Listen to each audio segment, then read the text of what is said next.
आमंत्रित करती हूं मनोज लारजे जी, अध्यक्ष हैं म्युनिसिपल काउंसिल मनाली के।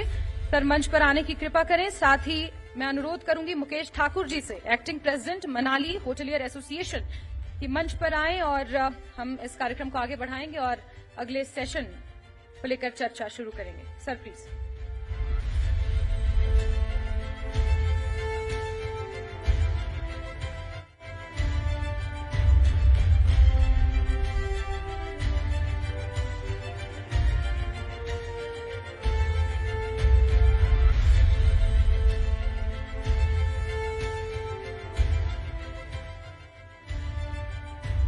हेलो सर, आपका बहुत बहुत स्वागत है। Thank you. और क्योंकि हम राइजिंग मनाली की बात कर रहे हैं और मनाली क्योंकि एक टूरिस्ट डेस्टिनेशन है, सिर्फ हमारे देश में ही नहीं बल्कि पूरे विश्व मानचित्र पर, जैसा मैंने पहले भी कहा। और म्युनिसिपल काउंसिल और होटलियर एसोसिएशन का जो ये तालमेल है, मुझे लगता है ये बहुत ज्यादा जरूरी है अगर हम एक टूरिस्ट डेस्टिनेशन के तौर पर मनाली को उस चश्मे से अगर देखें।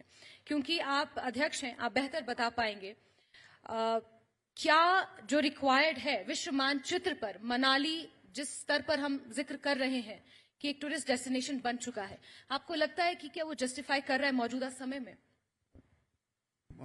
मैं Mukesh Thakur, I am the acting president for Manali hoteliers association. अगर आप इस विषय में कह रहे हैं कि आपका नगर परिषद और जितना भी यहाँ का एरिया है उसका समीकरण होना चाहिए, ठीक है, कुछ हद तक ये ठीक भी है, बट मोस्टली यहाँ पर बाकी एरियाज भी हैं, जिस पंचायत क्षेत्र एरियाज हैं उसमें ज़्यादा टूरिज्म एक्टिविटीज़ हैं। सपोज आप रोहतांग की तरफ जाएंगे या आप अटल टनल की तरफ जाएंगे, सोलंग वैली की तरफ जाएंगे, जाना वाटरफॉल हो गया, हमटा हो गया, और भी विभिन्न क्षेत्र इतने हैं जहाँ पर कि डेवलपमेंट की बहुत ज़्यादा ज़रूरत है। इसमें जैसे मैं क्या नाम बताऊँगा, तो ये मनाली का टाउन एरिया जो है वो लिमिटेड है आपकी म्युनिसिपल काउंसिल के लिए, तो सारे एरिया को म्युनिसिपल के साथ जोड़ना मेरे हिसाब से ये वाइज नहीं कहूँगा, बट अगर ओवरऑल पूरे मनाली को जोड़ा जाए तो मनाली में सारे पंचायत क्षेत्र भी आते हैं, इन सब की डेवलपमेंट की भी बहुत ज़्यादा ज़रूरत है।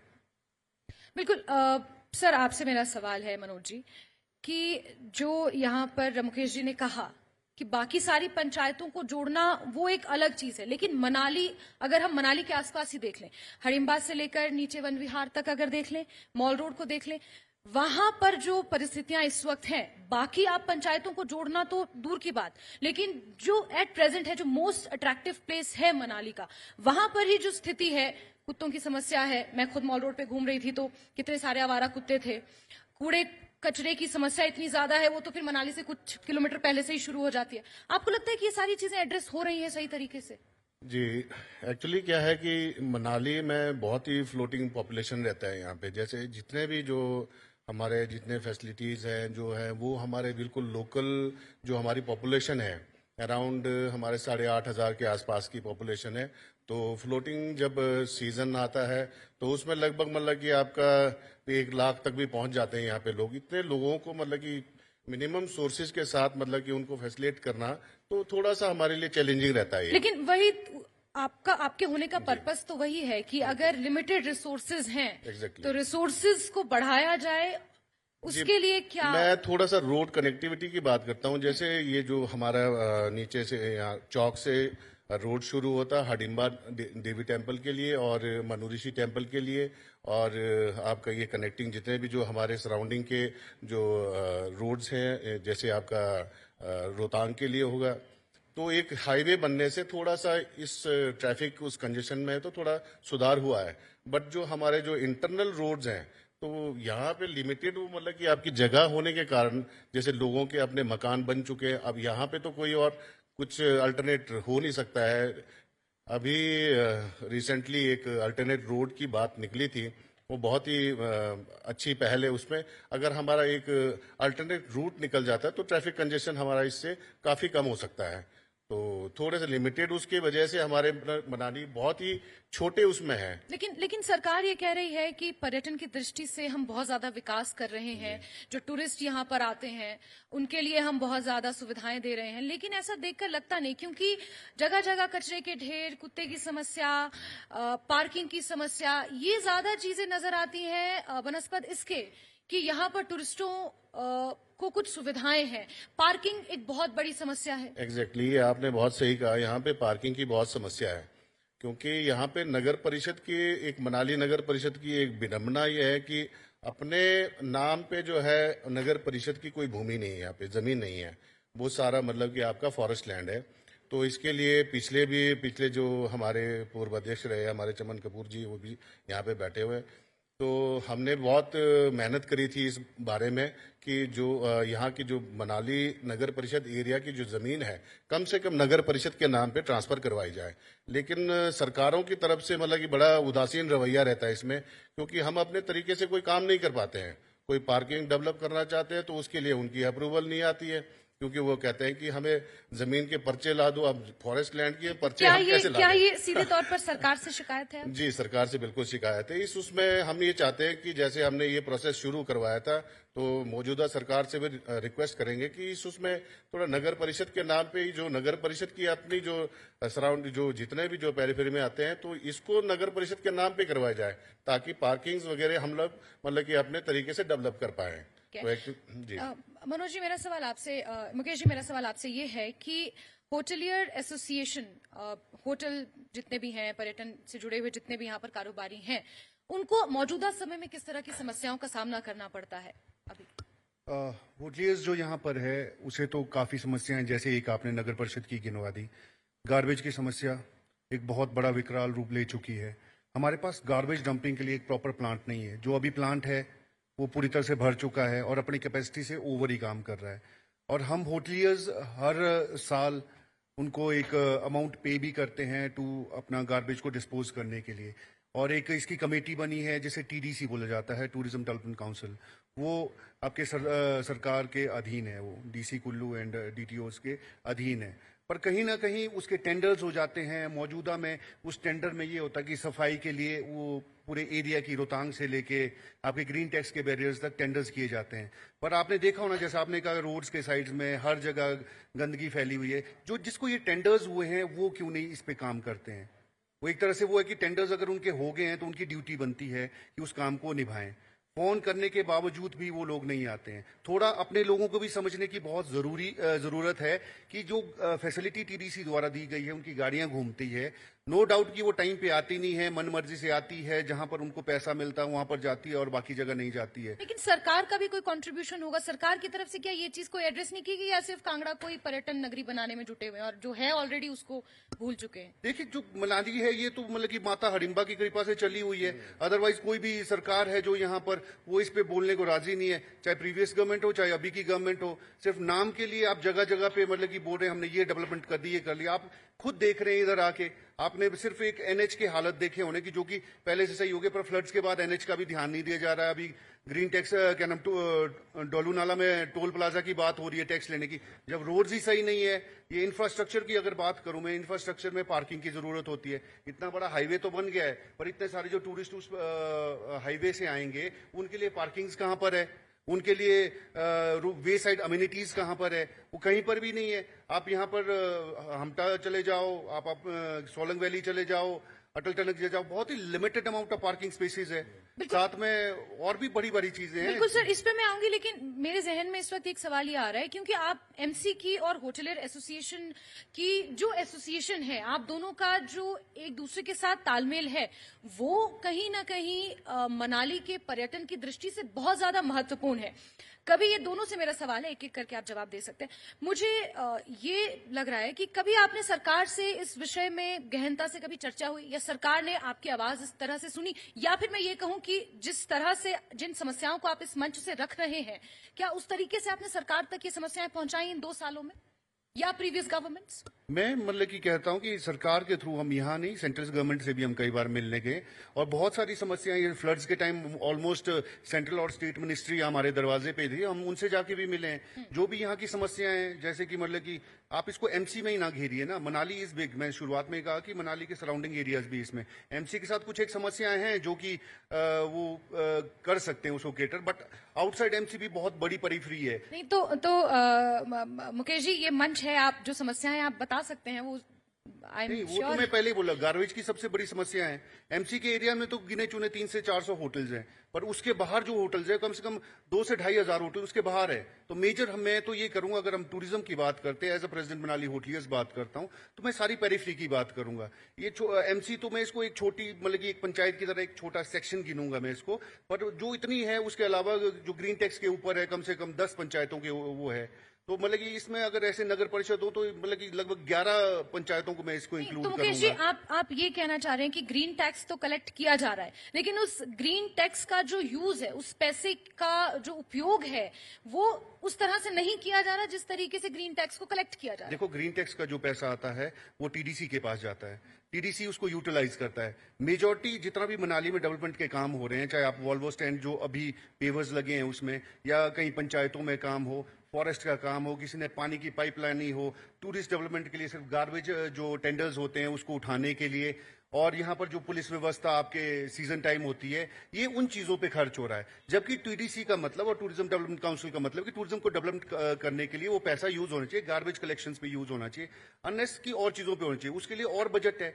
दूसरे डिपार्टमेंट्स में 1-2 मीटिंग्स में गया हूँ, वो भी टीडीसी से ही फंड्स अक्वायर करने की कोशिश करते हैं। इसके अलावा बहुत सारे इश्यूज हैं जिसके अलावा हम मिले, जैसे कि मैं आपके ये बताऊं, अभी फ्लड्स आपके अभी रूटीन बन चुका कि ब्यास नदी के बेसिन में अराउंड 10 इयर्स के करीब एक मेजर फ्लड आ जाता है, ना इसका चैनलाइजेशन हो रहा है।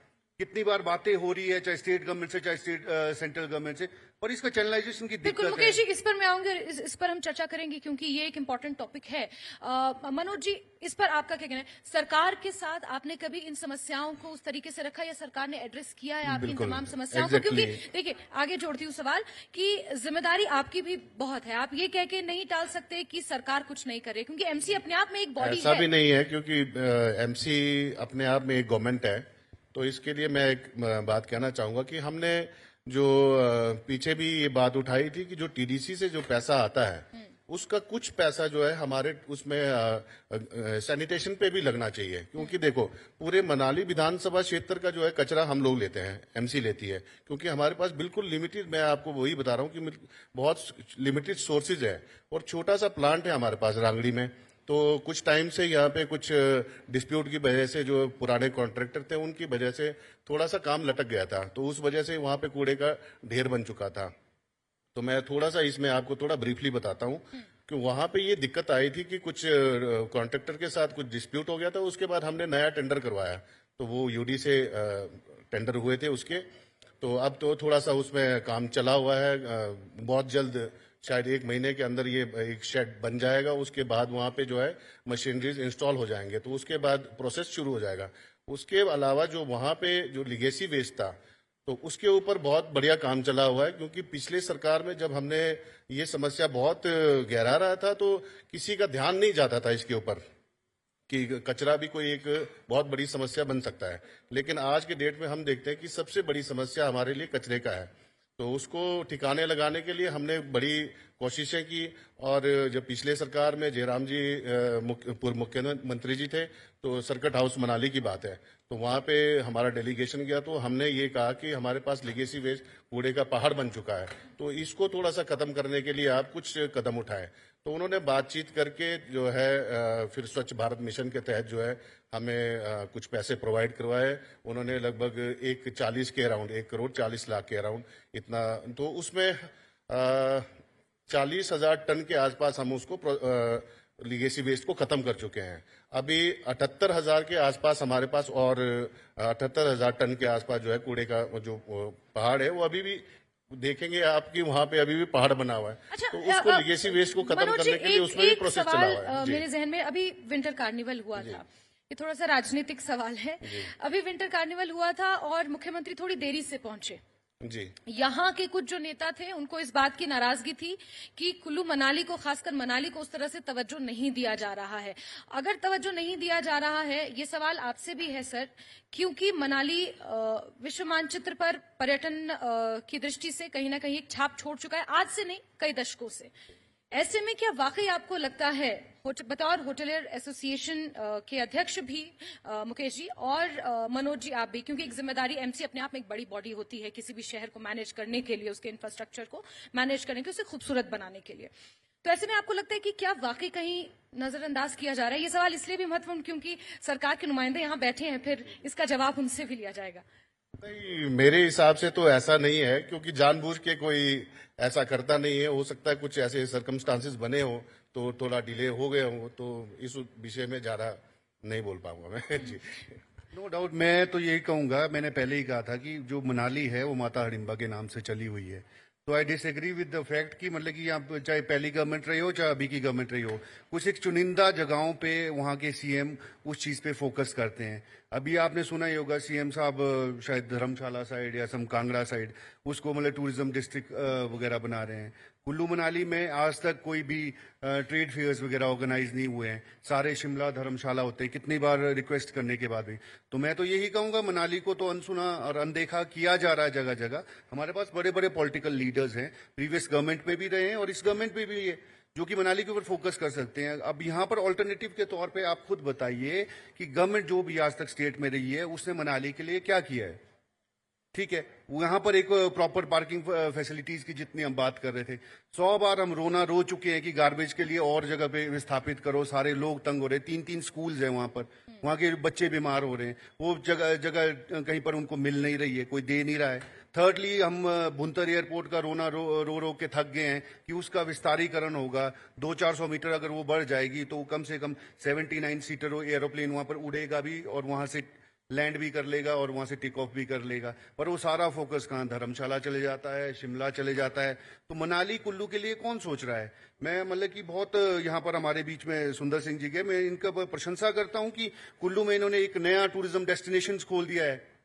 वो मतलब कि उसका मैं तारीफ करता हूँ कि इन्होंने बात कुल्लू के लिए अभी ये रोपवे की एक अलग कर रहे हैं। मनाली में क्यों नहीं ये चीजें हो सकती है? एक छोटा सा रोपवे लगाया, वो भी प्राइवेट फर्म के थ्रू लगाया, जो अभी रोहतांग के लिए लगाया जा रहा रोपवे, उस पर भी कई डिस्प्यूट्स के बाद लग रहा है वो।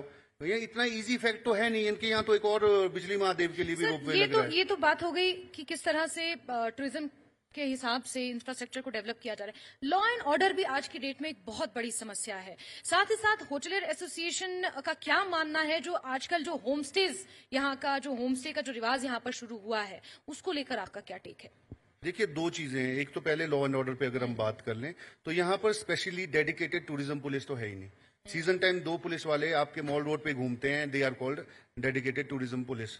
अदरवाइज इसके बाद यहाँ पर डेडिकेटेड टूरिज्म पुलिस है नहीं। और यहाँ पर जिस हिसाब से एक स्टेट के मुख्यमंत्री का बयान जाता है कि भाई कोई नशे में झूम रहा है, पर्यटन कुछ कर रहा है, चाहे जो मर्जी कर रहा हो, किसी के साथ अगर लड़ाई झगड़ा भी कर रहा हो, कोई कुछ भी कर रहा होगा, तो वो उसको मतलब कि आराम से उसके गणतव्य की तरफ, होटल की तरफ छोड़ा जाए। कहीं यहाँ की आम पब्लिक का कोई औचित्य ही नहीं है। या मैंने कई बार ऐसे केसेस फेस किए हैं, रात को पुलिस स्टेशन भी गया हूँ, कहीं और भी गया हूँ। उसमें सिंपल से यही होता है कि हमारी तरफ से हमारे होटल वाले या जो भी यहाँ का रहने वाला व्यक्ति है उसकी कोई गलती नहीं होती, पर उसको दबा दिया जा रहा होता है कि भाई आप रहने दो यार, इज्जत की सवाल है, स्टेट की इज्जत की सवाल है, ये है। पर उसका कोई अपना कोई है ही नहीं क्या? मतलब कि एक टूरिस्ट ठीक है, ही इज वेरी इंपॉर्टेंट, हमारा रोजी रोटी उसके यहाँ से चलिए, पर अपने अहम पे लेके हम मतलब वो रोजी रोटी कमाना नहीं चाहते हैं। ठीक है, आए, उनका स्वागत है। मतलब कि देखिए, एक मेहमान का स्वागत होता है जब तक वो इज्जत के साथ रहता है। जब वो वहां पर मतलब कि एक घर में आके मेहमान ही हुड़दंगबाजी करने लग जाता है तो कहीं ना कहीं वो चीजें खराब होनी शुरू हो जाती है। इसी के नाते हमने एक कॉन्क्लेव भी करवाया था यहाँ पर, मैत्री सम्मेलन के नाम से। पूरे पंजाब हरियाणा से शुरुआत में आप देख रहे हो काफी वीडियोज वायरल हो रहे थे कि भाई यहाँ के कोई टूरिस्ट के साथ लड़ाई हो रही है, यहाँ के कोई ड्राइवर बंधुओं के साथ लड़ाई हो रही है। तो पंजाब, हरियाणा, चंडीगढ़ के काफी लोग आए थे यहाँ पर, आपके यहाँ क्या बोलते हैं उनको, टैक्सी यूनियंस वाले और बाकी यूनियंस वाले भी हमारे साथ में मिले थे। और हमने यहाँ पर एक जगह है देवलोक करके, वहां पर ये ऑर्गेनाइज करवाया था और ये काफी पॉजिटिव रहा। उसके बाद लड़ाई झगड़े भी कम हुए, सब कुछ हुआ। तो हम अपनी तरफ से तो एज अ यूनियन कोशिश कर रहे हैं, पर कहीं ना कहीं हमें सरकार की भी पूरी सपोर्ट की जरूरत होगी। क्योंकि देखिए, मनाली में जैसे ही बताया मैंने, कई तरीके की समस्याएं, इंफ्रास्ट्रक्चर एक है, गार्बेज दूसरा है, एयर सर्विसेज ढंग की नहीं है। मुकेश जी, क्योंकि जीएसटी का बहुत बड़ा कलेक्शन जो है वो सरकार को जाता है, होटल्स की तरफ से, और क्योंकि टूरिज्म डेस्टिनेशन है, ऐसे में आपको लगता है कि उस पैसे का उस तरह का उपयोग हो रहा है जिस तरह से होना चाहिए डेवलपमेंट के तौर पर? क्योंकि बहुत बड़ा अमाउंट है जो मनाली से बतौर जीएसटी, और वो अमाउंट जाता है सरकार के पास।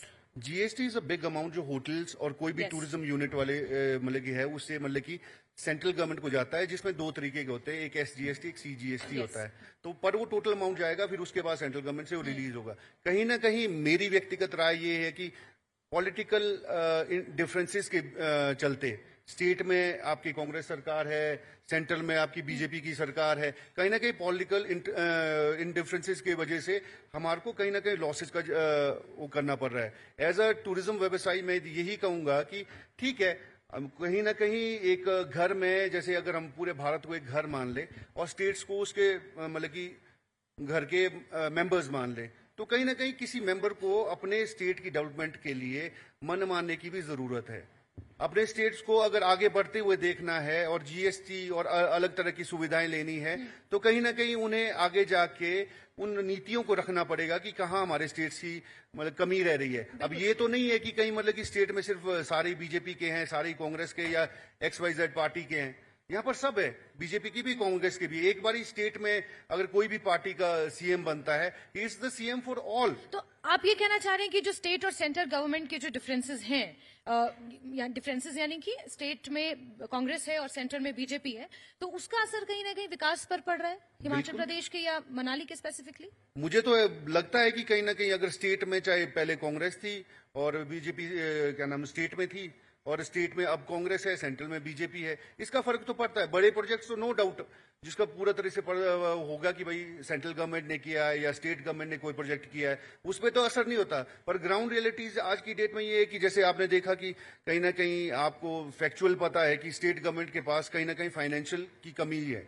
तो कहीं ना कहीं अब एक आम आदमी, एक आपका होटलियर हो गया, कोई भी होगा, उसमें दिन ब दिन कहीं ना कहीं से नया नया तरीके का टैक्स डाला जा रहा है। अभी रिसेंटली पंचायत, अभी मैं सुबह ही न्यूज पढ़ रहा था कि पंचायत क्षेत्रों में भी अगर होटल्स या कोई कमर्शियल यूनिट्स रन कर रहे हैं, उन पे भी टैक्स के लिए मतलब कि एक कुछ बनाया जा रहा है, प्रोग्राम बनाया जा रहा है जिसके थ्रू की वहां पर भी टैक्स लगाया जाएगा। अरे पहले ही टैक्स के बोझ के तले दबे हुए हैं। आप हमारे को कोविड के टाइम होटलियर्स को कुछ नहीं मिला है, आपके फ्लड्स आ गए, होटलियर्स को कुछ नहीं मिला है।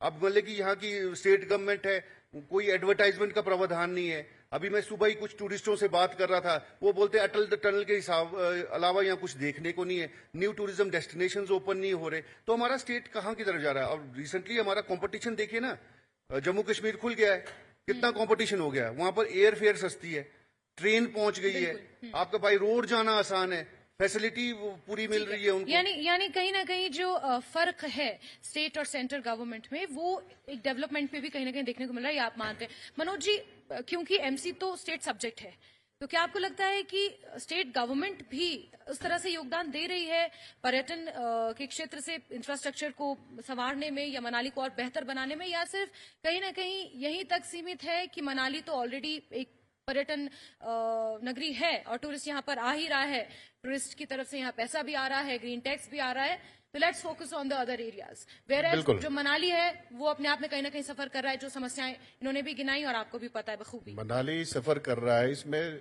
चाहे बीजेपी की गवर्नमेंट हो चाहे कांग्रेस की गवर्नमेंट हो, सभी लोगों का यही मानना है कि मनाली अपने आप में जो है कैपेबल है, और यहाँ पे बहुत ज्यादा टूरिस्ट आते हैं, लोगों के पास पैसा है। ये बहुत बड़ी गलतफहमी है। लेकिन जब तक देखो रेवेन्यू भी तो हमारे मनाली से अब आपके स्टेट को जा रहा है, आपके सेंटर में जा रहा है, तो उसी हिसाब से जो है यहाँ पे किसी भी सरकारों द्वारा जो है सेटिस्फैक्टरी काम मतलब कि बिल्कुल मुझे लगता है कि नहीं हुआ है आज तक।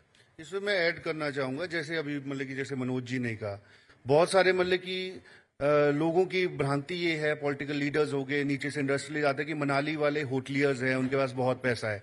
पर एक बार मेरा रिक्वेस्ट रहेगा उनसे जाके उनके बैंक के बैलेंसेस भी देख लो, उनके वो भी देख लो, लोन अमाउंट कितने जा रहे हैं, करोड़ों में लोन के तले दबे हुए हैं। और यहाँ पर मतलब की न्यूज है, मनाली में बहुत सारे होटल्स जो ऐसे हैं कि उनका काम धंधा तक नहीं हो रहा, बहुत सारे होटल्स बिक भी रहे हैं, लोग अपनी प्रॉपर्टियां बेच के होटल्स को मतलब की चला रहे हैं।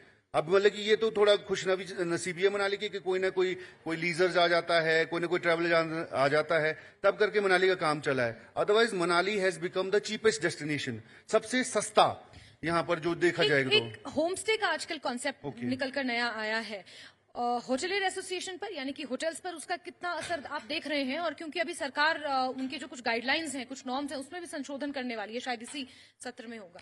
देखिए, होम स्टे वाली स्कीम है, कहीं ना कहीं होटल्स को टक्कर तो देती है। होटल्स वाले टैक्स भरते हैं और बाकी भी कई तरीके के नॉर्म्स फॉलो करते हैं, जिसके लिए उनको सर्टिफिकेशन के लिए फीस वगैरह हैवी देनी पड़ती है। होम स्टे में ये सारी चीज़ें नहीं है, पर कहीं ना कहीं मैं मानता हूं कि हमारे बीच में कुछ हमारे गांव से लोग हैं और कहीं और जगह से लोग हैं जो कि इतना बड़ा डेवलपमेंट नहीं कर सकते हैं और इतनी सारी फैसिलिटीज़ का अरेंज नहीं कर सकते हैं, इतनी सारी डॉक्यूमेंटेशन नहीं करते हैं। तो उन ग्रामीण क्षेत्रों के लिए जो ये होम स्टे की स्कीम है, ये वरदान है। उनको मतलब कहीं ना कहीं लोगों से मिलने का मौका दिया जा रहा है, अनटिल और अनलेस की जो होम स्टे की स्कीम्स है कि वो फर्दर उसको लीज आउट नहीं कर सकते हैं, उसको वो मतलब कि जो भी फैसिलिटी है वो लोकलिज्म उसमें शो करे, अपना कल्चर शो करें, अपना रहने सहने का, अपना लगाने का, अपना खाने का सारा सिस्टम उसमें शो करें। जब तक वो कर रहे हैं तो मुझे लगता है कि उनको एक डेवलपमेंट का मौका मिल रहा है। आने वाले टाइम में वही बड़े होटलियर्स बनने वाले हैं, एक छोटा स्टार्टअप उनको मिल रहा है, तो कहीं ना कहीं उनके लिए ठीक है। बट कहीं ना कहीं जो होटल्स हैं उनके लिए ये थोड़ा बहुत रेवेन्यू लॉस तो है ही है। बिल्कुल। मनोज जी, मेरा सवाल आपसे है, होम स्टे को लेकर आपका क्या टेक है? क्योंकि इससे शुरुआती में जब मैंने आपसे सवाल किया था तो आपने कहा था कि मनाली और इसके आसपास की पंचायतों का आपने जिक्र किया था, और वही आसपास की पंचायतें हैं, क्योंकि टूरिस्ट इस नाम से अट्रैक्ट होता है अनएक्सप्लोर्ड डेस्टिनेशन, और वहां पर होम स्टे खोल दिए गए हैं। तो क्या आपको लगता है कि जब इस तरह से बढ़ावा मिलेगा होम स्टे को, तो आपकी जिम्मेदारी और बढ़ जाएगी, ना सिर्फ मनाली शहर बल्कि मनाली के आसपास की जो पंचायतें हैं वहां पर भी? एक्चुअली मैं मनाली शहर की बात कर रहा हूँ, तो मनाली सिटी में तो होम स्टेज का कोई प्रावधान नहीं है।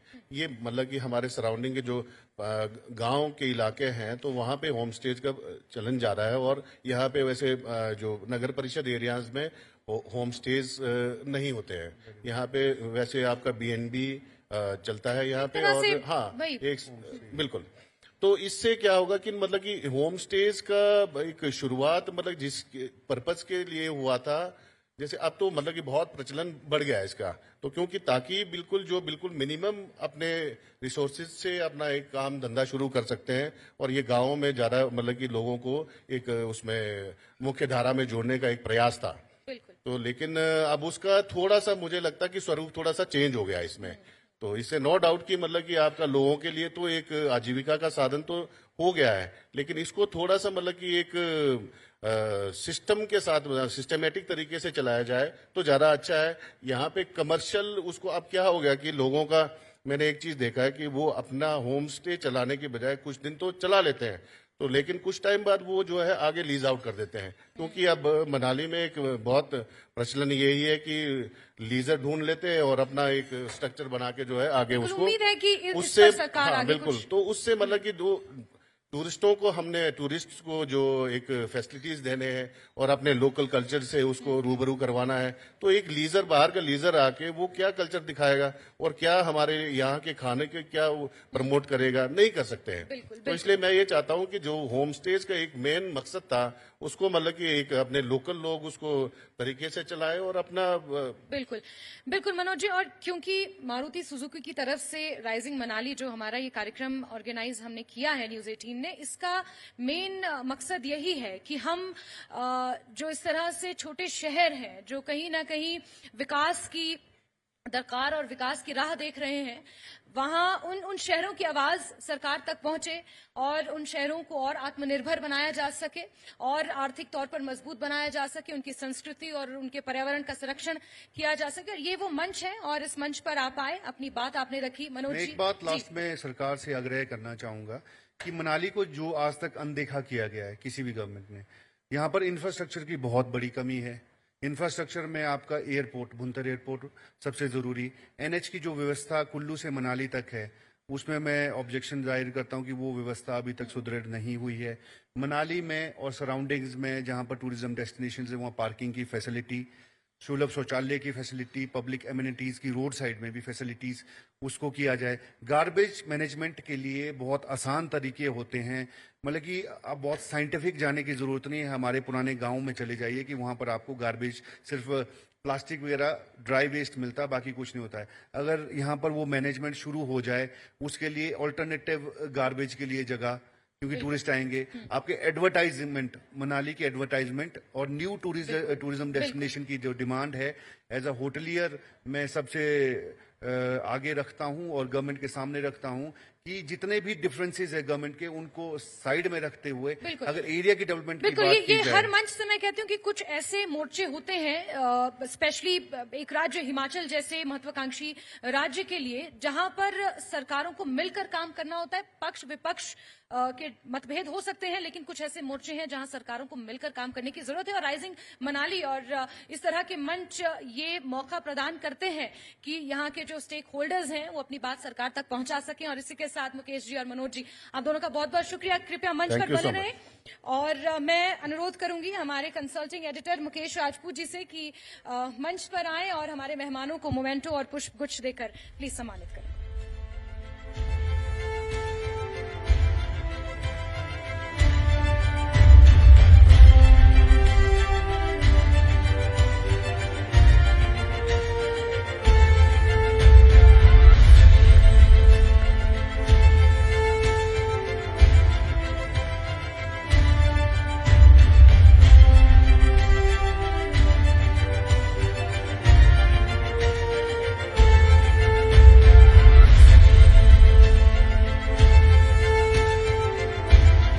बहुत बहुत शुक्रिया सर।